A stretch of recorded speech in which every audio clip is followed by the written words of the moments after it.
자, 이것도 사실 뇌 건강뿐만 아니라 뭐 전반적인 건강하고 다 관련이 있는 얘기인데요. 따져보면 첫 번째, 운동해야 됩니다. 운동. 아니, 뇌가 좋아지는데 왜 운동을 해야 되지? 결국 운동을 하면 운동을 하게 되는 명령과 운동을 했을 때 그 감각이 그대로 뇌로 전달이 되는 겁니다. 뇌에서 신호를 내리고 또 피드백을 받죠. 그래서 몸을 많이 움직이면, 운동을 하면 뇌도 더불어서 건강해지게 됩니다. 그러면 뇌 자체만을 위해서 뭔가를 하는 게 있어야 되지 않느냐? 그러면은 새로운 자극을 주는 게 좋습니다.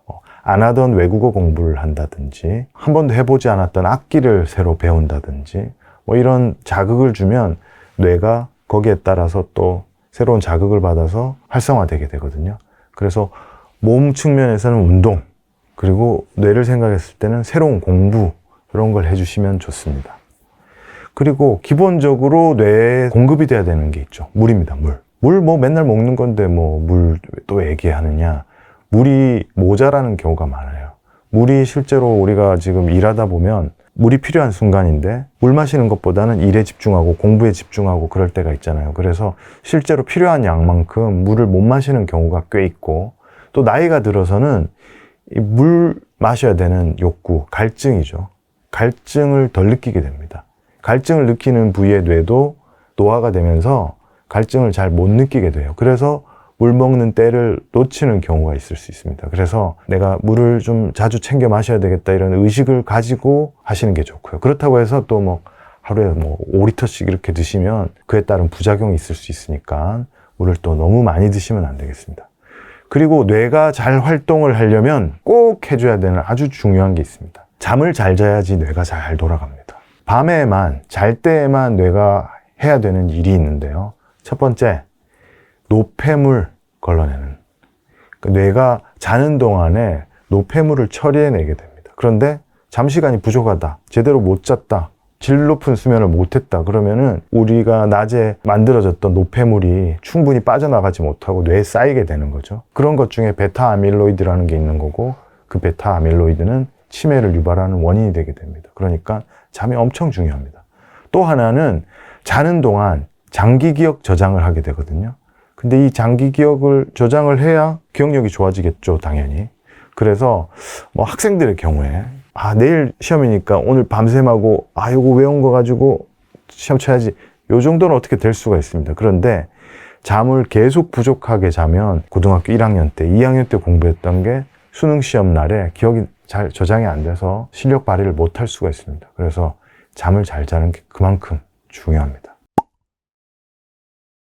수면 시간에 대해서 사실 딱 잘라서 뭐 몇 살에는 몇 시간, 누구는 몇 시간 이렇게 딱 정의할 수는 없지만 대체로 좀 적게 하는 경우가 훨씬 많습니다. 많이 자는 경우보다는. 너무 많이 자서 문제가 되는 경우도 있긴 하지만 대체로는 수면 시간이 부족한 경우가 훨씬 많고, 그 수면 시간이 부족해져서 어떤 변화가 생기느냐에 대한 연구들이 많이 있거든요.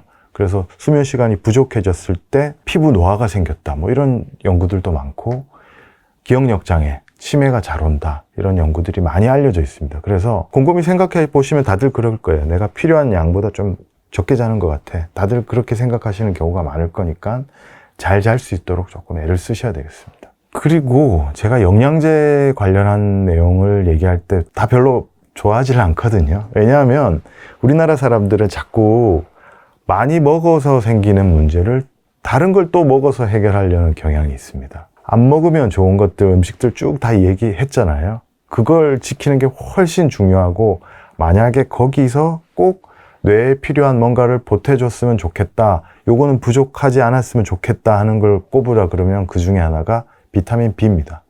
비타민 B가 뇌 기능에 도움이 된다고 알려진 성분이거든요. 그래서 실제로 뇌 질환에 치료를 할 때도 쓰는 경우가 있습니다. 뭐 알코올성 뇌 질환이라든지 이런 경우에. 그래서 비타민 B는 보충해 주시는 게 도움이 될 수 있다.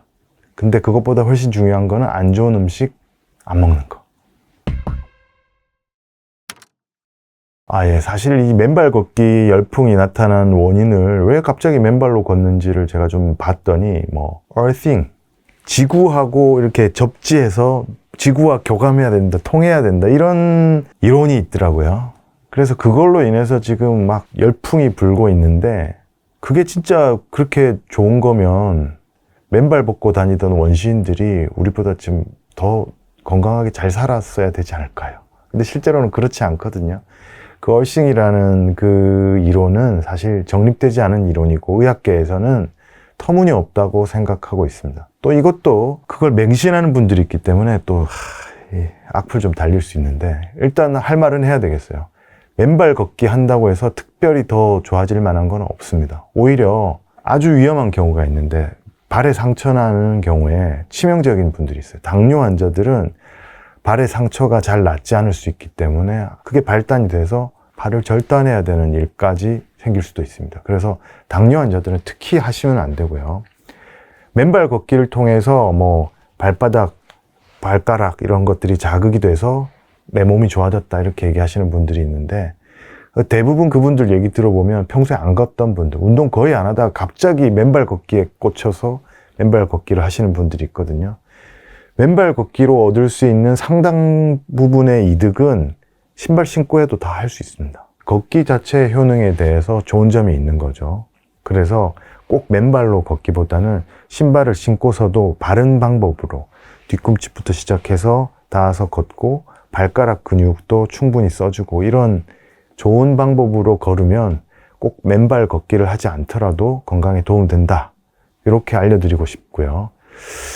또 걷는 것 자체가 그럼 무작정 다 좋으냐? 사실 걷는 것보다는 근력을 키우는 게 훨씬 중요하기 때문에 그리고 고강도의 운동이 중요하기 때문에 뭐 1시간 걷는 게 좋으냐 5분 헐떡거리면서 뛰는 게 좋으냐 물어보면 저는 5분 동안 헐떡거리는 게 좋다. 심장에 자극이 가고 숨이 차야 된다. 그걸 더 강조하고 싶습니다. 요즘 그런 병원이 많이 없어진 것 같긴 한데 의사들도 이제 경쟁이 있다 보니까 환자를 많이 유치하기 위해서 수술 많이 하기 위해서 그런 경우가 있었던 것 같아요. 단지 나는 그냥 허리 아파서 한번 물어보러 갔는데 진단을 좀 받고 싶어서 갔는데 나는 그 정도까지 그렇게 심각하게 느끼지 않는데 갑자기 이거 큰일 나니까 당장 수술해야 된다 라고 얘기하시면서 수술 날짜를 오늘 내일로 잡는 분들이 있어요.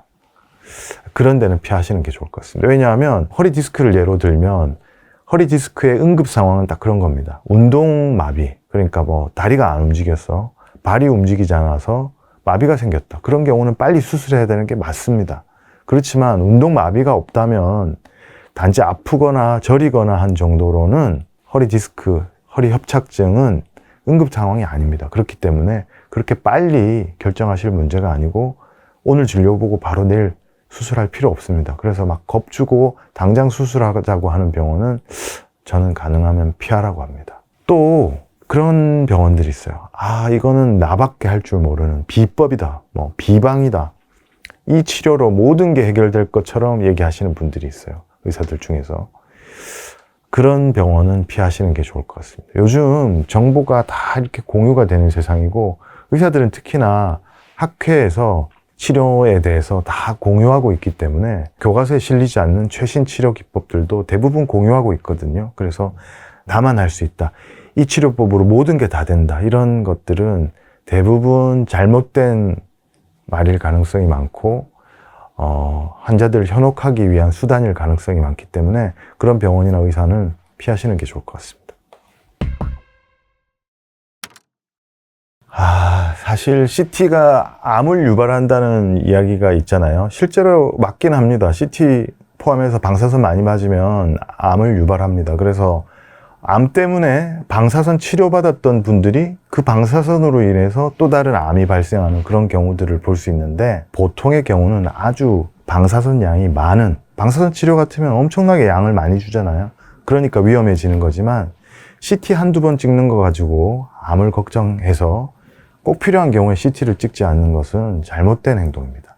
다만 너무 어린 아이들, 딱히 뭐 정확한 기준을 잡을 수는 없겠지만 어린 아이들한테 CT를 찍으면 아기가 조그맣잖아요. 그렇기 때문에 어른에 비해서 견딜 수 있는 능력이 떨어지기 때문에 어른에 비해서 너무 어릴 때 CT에 노출을 하면 상대적으로 CT 한 번 찍는 것이라도 어른과 비교했을 때는 훨씬 높은 위험을 가질 수가 있습니다. 그래서 아기가 머리 좀 부딪혔다고 해서 그냥 무작정 CT를 찍는 것은 옳지 않다고 봐요. 근데 꼭 필요한 경우는 또 찍어봐야죠. 찍어봐야 되는데 CT에 대한 두려움 때문에 진단 시기를 놓쳐서 문제가 되면 안 되니까요. 그래서 의사들이 판단해서 이건 CT 찍어봐야 될 것 같아요 이러면은 그냥 마음속으로 좀 궁금하시더라도 이건 해봐야 되는 상황인가 보다 하는 게 맞겠다 따라주시는 게 맞을 것 같아요. 실제로 저도 아이 키우면서 벌써 이제 고등학생이 됐는데 우리 아들이 유모차 타다가 떨어져가지고 제가 제 손으로 데리고 가서 CT 검사해 본 적이 있습니다. 웃긴 얘기가 그때 CT는 있는데 응급실 선생님이 경험이 없는 분이라 겁나서 이제 CT 찍어도 볼 줄 모르니까 못 보겠다 그러더라고요. 그래서 그때 제가 본가가 있을 텐데 찍어만 주시면 제가 보겠습니다 하고 찍었던 기억이 납니다. 꼭 필요한 경우에는 CT 검사 하셔야 되고 너무 어린 아이들은 가능하면은 피하시는 게 좋겠습니다. 그리고 이 건강검진을 몇 세 이후로 하지 말라고 하는 것은 사실 건강검진에서 발견이 되더라도 그 병을 꼭 치료해야 될 건가 이런 개념이 있기 때문에 방사선의 개념보다도 이 너무 고령의 환자에서 그 병을 치료할 건가 말까 뭐 이런 내용이 더 많이 들어있는 것 같고요. 건강검진에 지나치게 방사선을 이용한 검사들이 많이 포함되어 있는 경우가 있거든요. 증상이 있으면 머리 부딪혀서 CT를 찍어야 된다든지 하는 증상이 있으면 검사를 하는 게 맞겠지만 아무 증상도 없고 위험 요소가 없는데 그냥 건강검진에서 뭔가 골라야 되니까 동그라미 CT, 동그라미 CT 뭐 이런 건 좋지 않겠습니다. 꼭 필요한 경우에만 찍으시고 검진 목적으로 너무 남발하는 건 좋지 않겠습니다. 제 병원 이름이 리젠 S 신경외과입니다. 리젠이라는 거는 재생을 뜻하거든요. 아까 수술 얘기도 했는데 수술로 해결할 수 없는 부분들이 많은데 그걸 내 몸을 잘 다스려서 내 몸에 있는 능력을 끌어올려서 재생하자는 의미를 담고 있고 또 S, 스페셜, 특별히 여러 수단으로 잘 조합해서 우리 몸을 다시 재생시키자 이런 의미를 갖고 있거든요. 제 병원 이름에 담긴 생각이 평소에 제 건강 철학, 치료 철학이기도 합니다. 그러니까 환자분들도 자기 몸에 있는 능력을 최대한 끌어올려서 빨리 건강하실 수 있도록 병원을 통해서도 그리고 또 제가 운영하고 있는 우리 동네 신경외과라는 유튜브 채널을 통해서도 자주 소통하고 싶습니다. 오늘 좋은 자리에 불러주셔서 감사하고요. 앞으로도 이렇게 여러분들과 자주 소통했으면 좋겠습니다. 감사합니다.